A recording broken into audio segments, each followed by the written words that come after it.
வணக்கம். தமிழ்நாட்டில் எல்லா அரசியல் கட்சிகளும் ஒரு மீட்டிங் நடத்தணும்னா, கிராமங்கள்லேருந்து ஆளை பிடிச்சின்னு வருவாங்க. நிர்வாகிங்க வந்து குவார்ட்ரு, கோழி பிரியாணி கையில் 100, 500லாம் கொடுத்து மீட்டிங் எடுத்து கொண்டு நிற்க வச்சு ஒரு பெரிய மாசை காட்டுவாங்க. அப்போ தான் தலைவர்கிட்ட பாராட்டு கிடைக்கும். இது செய்ய முடியாமல் கூட்டத்தை கூட்ட முடியாமல் பல நிர்வாகி பதவியெல்லாம் போயிருக்கு. இது தமிழ்நாட்டில் வழக்கமான கலாச்சாரம். மீட்டிங் முடிஞ்சோடனே எல்லாருக்கும் பட்டுவாடா நடக்கிறது எல்லாரும் பார்க்கக்கூடியது தான்.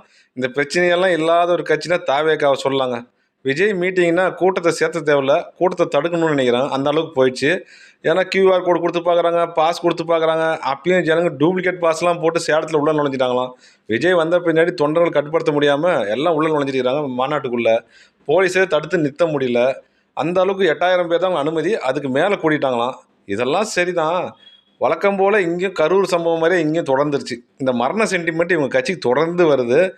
என்னன்னா சேலம்னா வெயில் பேர் போனது. அங்கே வந்து ஒரு மேற்கூரையோ எதுவும் இல்லை, உட்கார்றதுக்கு நாற்காலி எதுவும் இல்லை. இதனால் வந்து 3 மணி நேரத்துக்கு மேலே வெயிலில் நின்றவங்க மயக்கடிச்சு கீழே விழுந்துக்கிறாங்க. அதில் ஒரு இளைஞர், அப்பாவி இளைஞர் உயிரும் போயிருக்குது. ரொம்ப துயரமான சம்பவம். இந்த மாதிரிலாம் சரி பண்ணணும். இல்லைன்னா விஜய் மீட்டிங் போகணுன்னு சொன்னால் வீட்டில் பர்மிஷன் வாங்க ரொம்ப கஷ்டம்.